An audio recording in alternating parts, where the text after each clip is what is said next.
Hey family, welcome back to the channel. This is one-on-one with Cut Nice 50, and today is a little bit of nutritional news. We're going to talk about the crash diet trap. I myself has fallen victim to this same trap many, many times over because normally we are creatures of habit. We're going to go ahead and get started. If you're new to the channel, don't forget to like, subscribe, and follow. Hey, we appreciate y'all for following us on this journey. Let's go ahead and get it started. Now I'm going to put this blip up right here. As you can see right here on the right hand side, the repetition cycle, and it starts a little bit like this. This is easy. Then you go to 5 pounds in 2 days, and that's generally when you're losing weight. Generally most of us, we start losing weight, we start looking good, and we think we're doing better than we actually are, and then we start slowing up. We make up all kind of things in our mind that actually hinder our progress. But let's go ahead and continue. I'm getting results. I reached my goals. What do I do now? Why am I so hungry? I want all the food and back to square one. Now, just like any other diet, we believe that in pretty much a false reality. We believe that we work hard, we play hard, and we actually need to reward ourselves with going out, partying, eating delicious food, snacks, whatever the case. Be like, hey, I done trained, worked out 5 days this week right here. I deserve to treat myself. But eating that crappy food, is it actually treating yourself, or in the long term, is it actually hindering your progress? Especially if you, like myself, say you're trying to compete, you have a goal in mind, um, and you believe, hey, I done did it long enough. Those cravings actually are setting in. You be like, hey, one cheat meal, one cheat day is not going to hinder my progress. But then again, I still have 5, 10 pounds of fat that I need to lose to get in competition shape. Why not go ahead and just dig down deep, stay focused, and go ahead and reach those goals first? Now you can lay off and go ahead and keep doing it, because at the end of the day, you still have work to do. You still have fat you need to get off your body. And what's going to happen next week? You're going to say the same thing over and over. So it's a repetition cycle. But just like myself, we are creatures of habit. We eat pretty much the similar things when it comes to cheat meals, even regular meals. I myself am a cookie lover. I love cookies. Sometimes I like different, a cup of ice cream or something like that, but it's only the same type of cheat meals that I love. But I myself personally found out that I work out better eliminating those things, eliminating treats, and just digging down deep and keeping the focus. I found out, especially now in these times, who knows what's going on. It's like I say, it's harder out here for everybody. We all have our own struggles. That if we continue to do the same things we do and we make no results, meaning that we have those cheat meals, then again, what, 2, 3 days later, hey, I don't train hard and did everything I had to. Why not reward ourselves? Or you have a spouse, you're trying to hang out. Why not enjoy a small meal? But those things still add up at the end of the day. So don't get involved in this crash diet trap. It is a repetitive cycle. We all fall victim of it. But share your thoughts. Let me know what you think. Are you victim of the same trap right here?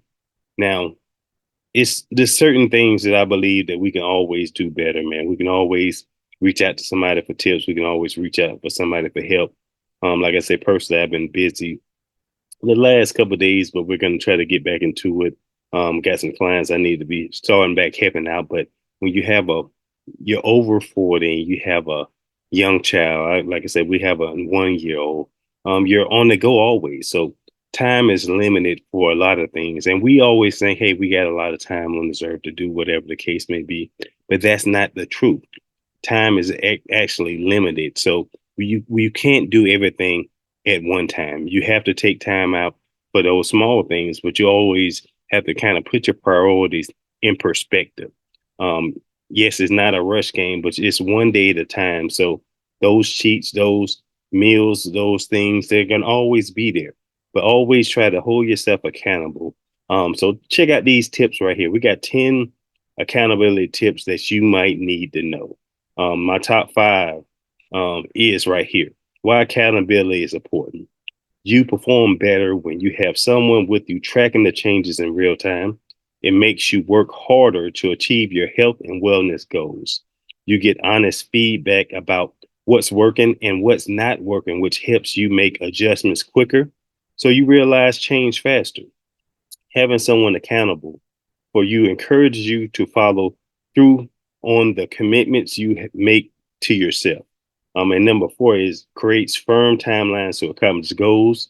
There is a finish line that you will cross. So always remember, you always have a finish line to cross. Remember your goals, man. And that's goal number five. You are grounded in goals that are realistic and that you set up for success.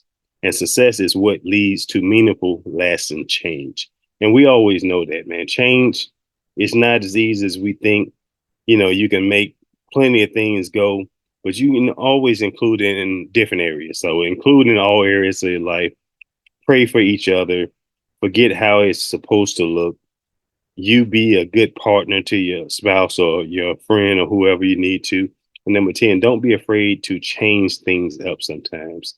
You know what I mean? So it's always finding accountability tips. It helps you in many, many ways. But I wanted to include my top five and then go over another minimum five that it still always goes together. I can always come on with more and more accountability tips. Like you can always find someone who won't let you off the hook. You can always define your goals. You can commit to being honest. You can connect regular to other people like Facebook groups and things of that nature, people with similar goals. And you can use unmasked language, instead of, hey, 3 reps times 10 and stuff like that.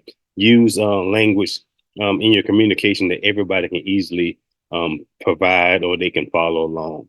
But these are just some simple tips, man, that I learned along the way.